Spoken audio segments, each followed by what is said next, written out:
was the CEO of a large religious nonprofit, the host of a national television show. I preached in megachurches. I was a successful, well-educated, white, American male. The poet and mystic Thomas Merton said, "It's a difficult thing to climb to the top of the ladder of success, only to realize when you get there that your ladder's been leaning against the wrong wall." I knew from the time I was 3 or 4 years of age I was transgender. In my naivete, I thought I got to choose. I thought a gender fairy would arrive and say, "Okay, the time has come." But alas, no gender fairy arrived. So I just lived my life. I didn't hate being a boy. I just knew I wasn't one. Went to college, got married, had kids, built a career. But the call toward authenticity has all the subtlety of a smoke alarm.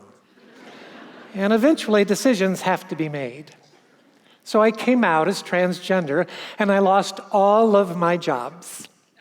I had never had a bad review, and I lost every single job. In 21 states, you can't be fired for being transgender. But in all 50, you can be fired if you're transgender and you work for a religious corporation. Good to know. It's not easy being a transgender woman. People sometimes ask, "Do you feel 100% like a woman?" And I say, well, if you've talked to one transgender person, you've talked to exactly one transgender person. I can't speak for anybody else. I feel 100% like a transgender woman.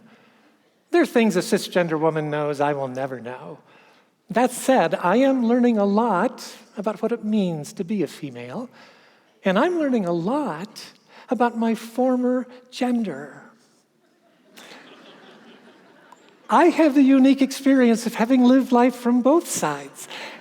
And I'm here to tell you, the differences are massive.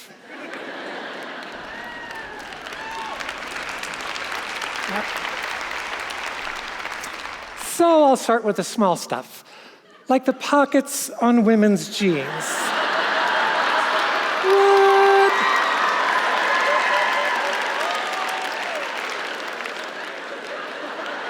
Can't put a phone in there. Paper clip, maybe. Or the sizing of women's clothing. Do the numbers mean anything? What is a 00? And ladies, I doubt you've thought about this, but do you know there is never a time in the life of a male that he has to worry about whether or not an article of his clothing is accidentally going to drop into the toilet? Not a long sweater, not a belt, nothing. Never even a passing thought.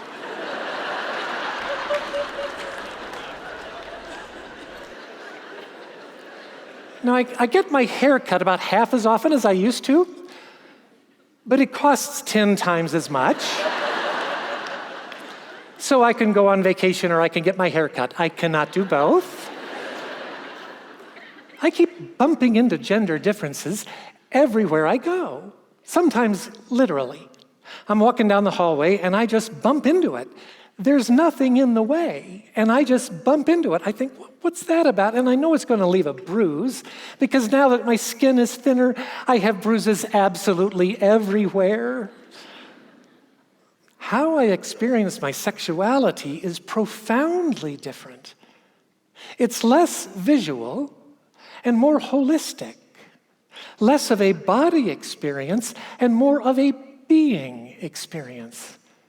I cannot count the number of times I've said to Kathy, my former wife, "I am so sorry. I just didn't know what I didn't know." There is no way a well-educated white male can understand how much the culture is tilted in his favor. There's no way he can understand it because it's all he's ever known and all he ever will know. And conversely, there's no way that a woman can understand the full import of that because being a female is all she's ever known.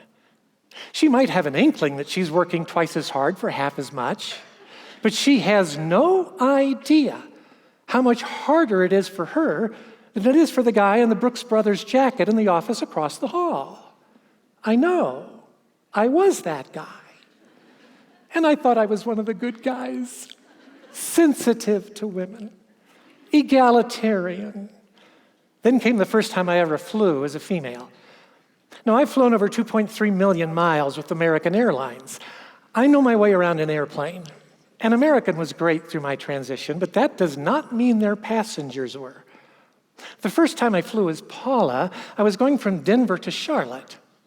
And I got in the plane and there was stuff in my seat. So I picked it up to put my stuff down, and a guy said, "That's my stuff." I said, "Okay, but it's in my seat. So I'll just hold it for you until you find your seat, and then I'll give it to you." He said, "Lady, that is my seat." I said, "Yeah, actually, it's not. It's my seat. 1D. But I'll be glad to hold your stuff until you find your seat." He said, "What do I have to tell you? That is my seat." I said, "Yeah, it's not." At which point the guy behind me said, "Lady, would you take your effing argument elsewhere so I can get in the airplane?" I was absolutely stunned. I had never been treated like that as a male. I would have said, "I believe that's my seat." And the guy immediately would have looked at his boarding pass and said, "Oh, I'm sorry. I know that because it happened all the time." The flight attendant took our boarding passes. She said to the guy, "Sir, you're in 1C. She's in 1D. I put his stuff down in 1C. He said not one single word. And of course, you know who was next to me in 1F. "Mister, would you take your effing argument elsewhere?" So my friend Karen, who works for American, came on the plane to give the pilot his paperwork. She left and waved goodbye. When I got to Charlotte, she called me. She said, "Paula, what happened? You were as white as a sheet." I told her, and she said, "Yeah. Welcome to the world of women." Now, the truth is, I will not live long enough to lose my male privilege. I brought it with me when I transitioned. A lot of decades of being a man. But that doesn't mean I don't see my power diminishing. Let me tell you another thing I've observed. Apparently, since I became a female, I have become stupid. Yeah, I guess it's the loss of testosterone and the arrival of estrogen that has caused me to lose the brain cells necessary to be a fully functioning adult human. Either that, or I'm as smart as I ever was. It's just now I'm constantly being subjected to mansplaining.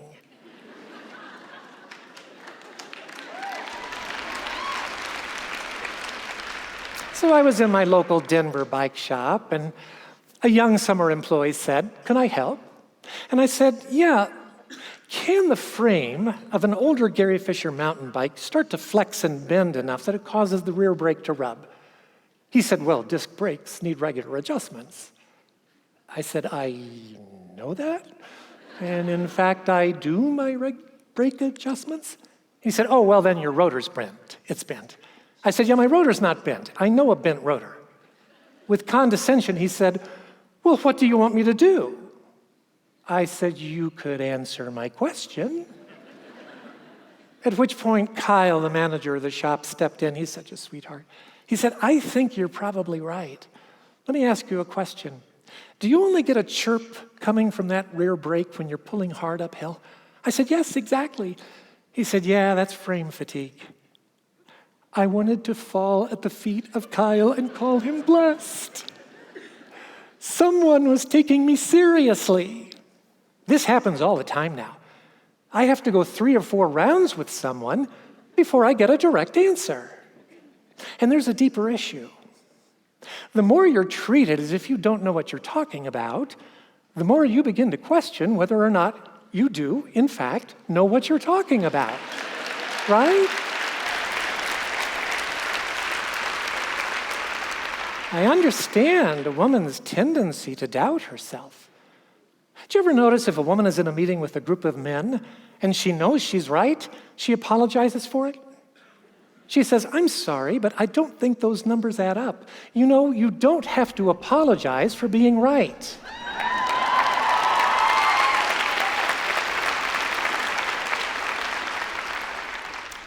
Since I'm new to this gender, I asked my good friend Jen. I said, "What are women looking for in men?" She said, "Women are looking for men who will honor our uniqueness, who will realize our gifting is not lesser, it's not weaker, it's just different. It is, in fact, more comprehensive, and it's essential." Now, of course, there are men who do honor women, lots of them. Like my good friend and fellow pastor Mark, who always draws out the best in me and then seems to take pleasure in watching me lead.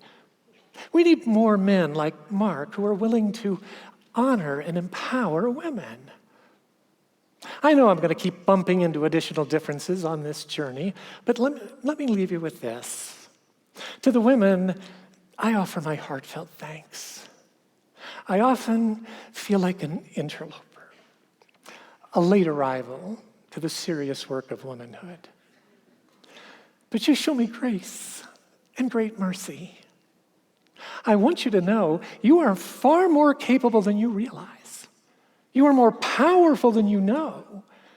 And you reflect the best parts of what it means to be fully human. And to you guys who are probably feeling more than a little bit uncomfortable right now,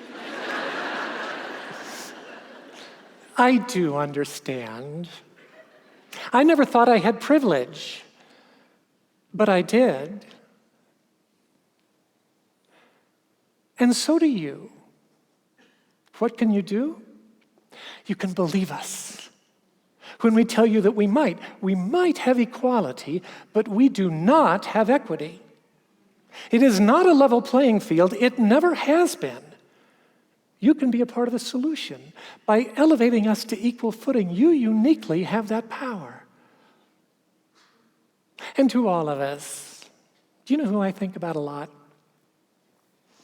I think about my brown-skinned daughter and my brown-skinned daughter-in-law. What do they know that I'm clueless about? What do any of us really know about the shoes in which we have never walked? It's hard being a woman. It's hard being a transgender woman. As a man, I just didn't know what I didn't know. Would I do it all again? Of course I would. Because the call toward authenticity is sacred, it's holy, it's for the greater good. For 45 years, my father was a fundamentalist pastor. My mother is even more conservative. When I came out as transgender, they rejected me. I thought I would never speak to them again. Last January, I took a chance and called my dad on his birthday, and he took my call. We talked for about a half hour, and about a month later, I asked if I could come for a visit, and they said yes. And last spring, I had a delightfully redemptive 3-hour visit with them. I've met with them twice since. But that day, toward the end of the conversation, that first day, my father said a number of precious things. As I stood to go, he said,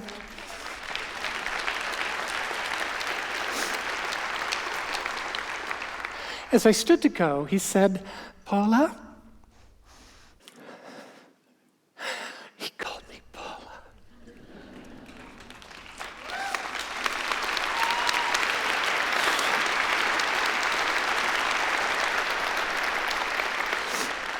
He said, "Paula, I don't understand this, but I am willing to try. My father is 93 years old, and he's willing to try.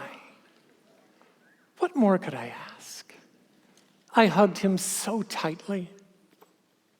One man willing to give up his power because he knew what he knew, that he loved his child. And he was willing to do whatever it takes to honor the journey of another. Thank you.